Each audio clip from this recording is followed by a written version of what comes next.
Imagine spending 40 years of your life getting up before dawn, showing up when you did not feel like it, sacrificing weekends and vacations and moments you can never get back, all so that one day you could retire with some measure of security and dignity. Imagine faithfully having a portion of every single paycheck you ever earned taken out and sent to Washington with the promise that it would be there for you when you needed it most. And then imagine reaching that day. The day you finally retire, the day you finally start receiving the Social Security benefits you spent a lifetime earning and discovering that the government wants to tax them again. Not as a rumor, not as a technicality buried in fine print that rarely applies, but as a reality affecting nearly half of every Social Security recipient in America right now. Today, this year, I want you to sit with that for just a moment, because what I am about to share with you is not just a policy debate. It is a story about how a tax that was originally designed to affect only the wealthiest 10% of retirees has quietly, deliberately, and systematically expanded over 4 decades to reach into the pockets of nearly 50% of all Social Security beneficiaries, including millions of middle-class seniors living on fixed incomes who were never supposed to be in its crosshairs at all. And now, with a dramatic proposal on the table that could change this forever, every American over 60 needs to understand exactly what is happening, what it costs them personally, and what they can do about it right now while the window to act still exists. My name is Robert, and I have spent years studying the rules that quietly determine what American seniors get to keep in retirement. The rules that were written in Washington but feel their consequences at kitchen tables across this country. And today I am going to walk you through the complete story of Social Security taxation, how it started, how it grew, why it affects you now, even if it was never supposed to, what the current proposal to eliminate it would actually mean for your wallet and for the program's long-term survival. And I am going to give you something at the end of this video, a specific, legal, and deeply underused strategy that many retirees are using right now to dramatically reduce or even eliminate their Social Security tax burden without waiting for Congress to act. So please, stay with me all the way through, because the last section of this video may be worth more to your retirement than anything else you hear today. Let us start at the very beginning, because you cannot fully understand the outrage until you understand the history. The taxation of Social Security benefits did not exist for the first 5 decades of the program. Social Security was created in 1935, and for nearly 50 years, benefits were completely exempt from federal income tax. The government collected your contributions during your working years, grew them within the system, and paid them back to you in retirement without an additional tax bite. Then came 1983, when Congress passed a sweeping Social Security reform package under the Greenspan Commission designed to shore up the program's finances. And buried inside that legislation was a new provision. For the first time, a portion of Social Security benefits would be subject to federal income tax for higher income beneficiaries. The threshold was set at $25,000 for single filers and $32,000 for married couples filing jointly. At that income level, up to 50% of your benefits could be included in your taxable income. Then, in 1993, Congress made one additional adjustment, adding a second tier. For single filers with incomes above $34,000 and married couples above $44,000, up to 85% of Social Security benefits could now be included in taxable income. And that is where we stand today. The same numbers. The same thresholds, frozen in time since 1993, 30 years ago, never adjusted, never updated, never indexed to inflation. And here is where the story becomes genuinely infuriating when you understand the mechanism. When that tax was first introduced in 1983, the income thresholds were set specifically to target the highest earning Social Security recipients. Approximately 10% of all Social Security beneficiaries owed any federal tax on their benefits in that first year. Just 10%. The architects of that legislation were clear about the intent. This was a tax on the wealthy, on the highest earners, on the people for whom Social Security was a supplement rather than a lifeline. That was the promise. That was the design. But here's what happened over the following 4 decades. Incomes across America, including the incomes of retirees receiving Social Security, grew. Not dramatically for most people, but steadily, year by year, the way incomes tend to grow in an economy with persistent inflation. And because those income thresholds were never adjusted to keep pace with that growth, more and more retirees found themselves crossing lines that were drawn for a different era, triggering tax obligations that were never intended to apply to them. This is what economists call bracket creep, and it has been one of the most quietly effective revenue-generating mechanisms in the federal tax code for the past 40 years. Today, approximately 50% of all Social Security recipients owe federal income tax on their benefits, not 10%, 50. The tax that was supposed to touch the wealthiest one in 10 retirees now touches 1 in 2. And that transformation did not happen by accident. Let me give you a number that puts this in precise and vivid terms. If those original 1983 income thresholds had been adjusted for inflation the same way that virtually every other element of Social Security is adjusted each year, the numbers would look dramatically different today. Single filers would not start paying tax on their benefits until their income reached approximately $81,000 per year, not $25,000. The 85% tax tier for single filers would not kick in until income exceeded $108,000, not $34,000. For married couples filing jointly, the 50% tier would begin at approximately $103,000, not $32,000. And the 85% tier would begin at approximately $142,000, not $44,000. That is the difference between the world Congress described in 1983 and the world that retirees are actually living in today. And that gap, that enormous, deliberate gap, represents billions of dollars flowing from the Social Security checks of middle-class seniors into federal tax revenue every single year. There is significant evidence that this was not simply an oversight. Because here is a fact that makes the omission extraordinarily difficult to attribute to carelessness. Virtually every other aspect of the Social Security program is indexed to inflation and adjusts automatically each year. Your benefit payments adjust through the annual cost of living adjustment, the COLA. The FICA payroll tax wage base adjusts for inflation each year. The bend points used to calculate your benefit formula adjust for wage growth each year. But the income thresholds that determine whether you owe taxes on your benefits, they have not moved in 30 years. Not $1. To believe that was an accident requires believing that the same Congress that carefully indexed everything else simply forgot about this one number. I do not believe that. And I think most people who examine the record carefully reach the same conclusion. This was a stealth expansion of the tax base, designed to gradually capture more and more retirees over time without requiring Congress to ever vote to raise taxes explicitly. Now, I want to pause here and ask you something personally, because this conversation is not abstract. It is happening in real people's real lives, in real retirement accounts, in real monthly budgets. So please, leave a comment right now and tell me 2 things. Tell me your age. And tell me your biggest financial struggle in retirement or as you approach retirement. Is it the cost of prescription drugs that keeps climbing? Is it Medicare premiums that grow every year? Is it property taxes on a home you own outright but can barely afford to keep? Is it the fear that your Social Security check is being quietly eaten away by a tax you did not know existed? Is it caring for a spouse or a parent while trying to protect your own future? Your comments shape every video I make, and they remind every other person watching tonight that they are not navigating this alone. So please, take just a moment and share where you are. Let me tell you about a woman named Patricia. Patricia was 73 years old, a retired elementary school principal from the suburbs of Columbus, Ohio.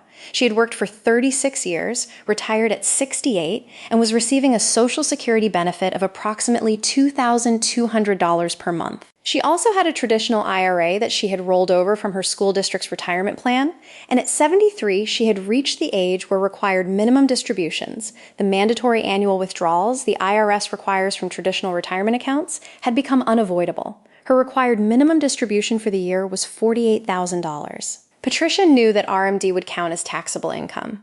What she did not fully understand was what it would do to her Social Security. Because when you add her $48,000 RMD to her $26,400 in annual Social Security benefits, her combined income crossed the threshold where 85% of her Social Security becomes subject to ordinary federal income tax.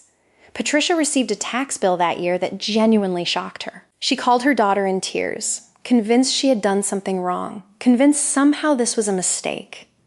It was not a mistake. It was the system working exactly as it was quietly designed to work.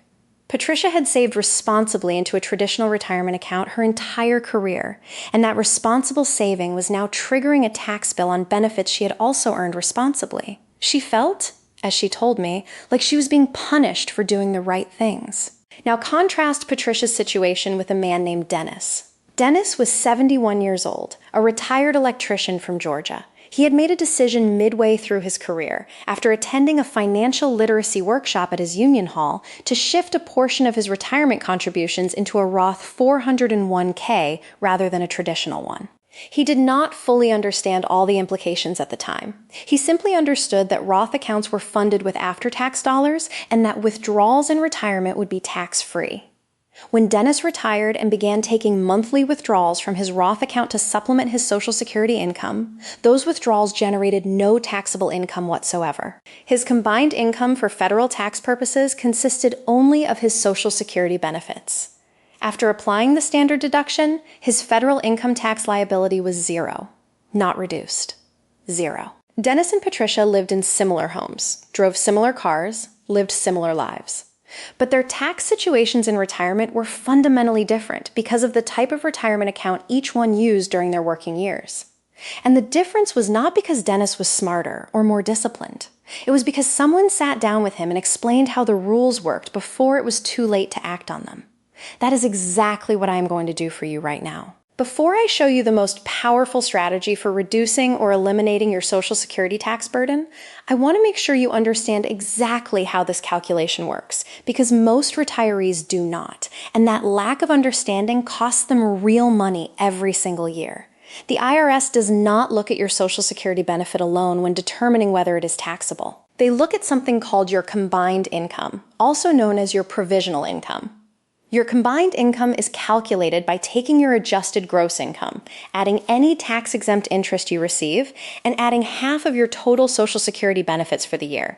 It is that combined income figure that the IRS compares to the thresholds we discussed earlier. So if you are a single filer with a combined income between $25,000 and $34,000, up to 50% of your Social Security benefits become part of your taxable income. If your combined income exceeds $34,000 as a single filer, up to 85% of your benefits are included. For married couples, the 50% threshold begins at $32,000 in combined income, and the 85% threshold begins at $44,000.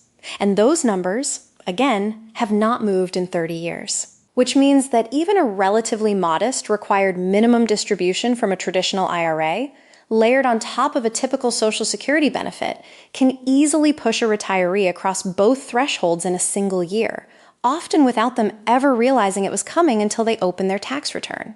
Now, I want to take a moment to address the broader debate, because it is important to understand both sides, honestly, before we discuss solutions.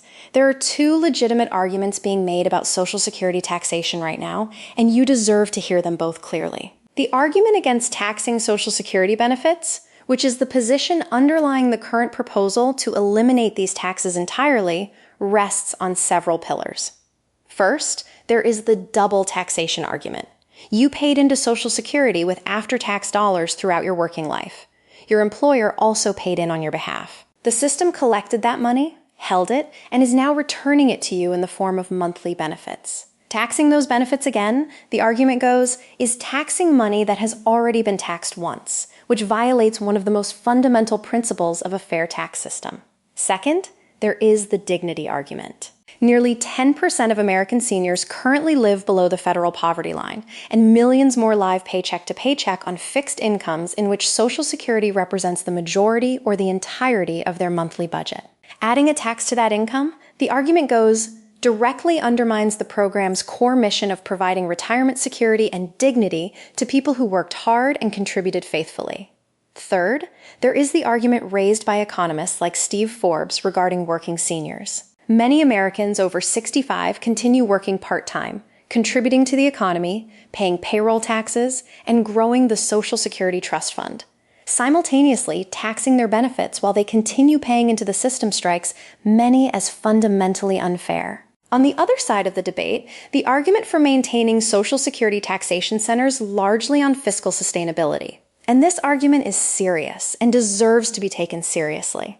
Social Security faces a projected trust fund shortfall by approximately 2035, according to the most recent trustees report. Without legislative action, benefits could be reduced to approximately 77% of their scheduled amount at that point. The Tax Policy Center has estimated that eliminating federal income taxes on Social Security benefits entirely would reduce federal revenues by approximately $1.5 trillion over the following decade. And the same analysis suggests that elimination would accelerate the program's insolvency by roughly 1 year. Now, $1.5 trillion is an enormous number. And accelerating insolvency by any measure is a legitimate concern. But it is also important to note that this tax alone does not solve Social Security's broader funding challenge. The shortfall is much larger than what this revenue represents. So neither side of this debate has a simple answer. Eliminating the tax eases an immediate burden on current retirees but creates a longer-term fiscal challenge. Maintaining the tax preserves a revenue stream but continues taxing a population that was never supposed to be targeted by it in the first place. Now, here is where I want to stop and be direct with you. Because regardless of what Congress decides to do with this proposal, and regardless of how long that debate takes to resolve, there are things you can do right now, legally, within the existing rules, to dramatically reduce the amount of Social Security income you owe taxes on. And this is the moment in the video I have been building toward. Please, before we continue, take 5 seconds to like this video so other seniors who are quietly paying this tax without understanding why can find this information. Subscribe to this channel so you never miss an update that could protect your retirement income. And share this with one person you love who receives Social Security. Because the strategy I am about to describe is one of the most underused and most powerful tools in all of retirement tax planning. And most retirees never hear about it until it is too late. The strategy is called a Roth conversion, and while it is not a new concept, the specific application to Social Security taxation is something that the vast majority of retirees and even many financial advisors never fully connect. Here is how it works. If you currently have money in a traditional IRA or a traditional 401k, that money will eventually come out as taxable income, either through your own voluntary withdrawals or through required minimum distributions the IRS forces you to take starting at age 73 under the current SECR 2.0 Act rules. Every dollar that comes out of a traditional account adds to your combined income, and every dollar added to your combined income pushes you further toward and beyond the Social Security taxation thresholds. But money that sits inside a Roth IRA or a Roth 401k behaves completely differently. Roth accounts have no required minimum distributions during the account owner's lifetime. Withdrawals from Roth accounts are completely tax-free. And here is the piece that is directly relevant to your Social Security bill.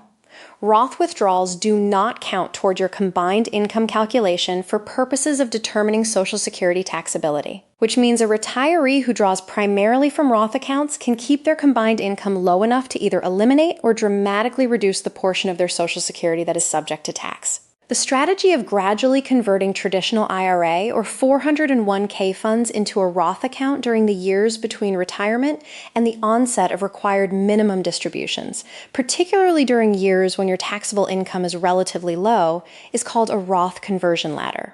You pay income tax on the converted amount in the year of conversion. But once the money is inside the Roth, it grows tax-free, comes out tax-free, and never contributes to the combined income calculation that determines your Social Security tax liability. Done thoughtfully, converted in amounts that fill up a lower tax bracket without tipping into a higher one, this strategy can reduce future RMDs, lower your combined income in retirement, and keep a greater portion of your Social Security benefit completely free from federal income tax. Let me tell you about one more person. Her name is Gloria. She was 68 years old, a retired registered nurse from North Carolina with a traditional IRA worth approximately $220,000. Gloria had heard about Roth conversions, but assumed they were only for wealthy people. She assumed the tax she would pay on the conversion was not worth it. After sitting down with a fee-only financial planner who specialized in retirement income tax planning, Gloria learned that by converting approximately $20,000 per year from her traditional IRA into a Roth over the following 5 years, she could dramatically reduce her projected required minimum distributions at age 73, keep her combined income below the threshold where 85% of her Social Security becomes taxable, and potentially save herself thousands of dollars in federal taxes annually for the rest of her retirement. Gloria completed her first conversion the following tax year, and she told me afterward that for the first time in years, she felt like she was ahead of the system instead of trapped inside it. That feeling, the feeling of understanding the rules clearly enough to use them in your favor, is something every retiree deserves. Here's the truth I want you to carry with you as we close this video. The Social Security tax was never supposed to touch most of the people it touches today. It was designed for a different era, against different income levels, for a population that looked very different from the millions of middle-class retirees. It now affects every single tax season. You did not fail the system. The system quietly moved the goalposts on you without ever telling you it had done so. But knowing that now, understanding how the thresholds work, understanding how your combined income is calculated, understanding how account type determines whether your Social Security is taxed, gives you the ability to make decisions today that protect your income for the rest of your retirement. You are not behind. You are not powerless. You are not at the mercy of a 40-year-old law that was never designed with your dignity in mind. You now understand it. And understanding it is the first step to navigating it on your own terms. Please leave a comment below with your age, your state, and your thoughts on Social Security taxation. Do you believe these benefits should be tax-free? Do you feel the tax is fair? Do you have a story about how this tax affected your retirement in a way you did not expect? Your voice belongs in this conversation. Share this video with someone who needs to hear it. Subscribe so you never miss information that could protect what you have earned. And take care of yourself this week. You spent a lifetime contributing to this system. You deserve to receive everything you are entitled to. I will see you in the next one.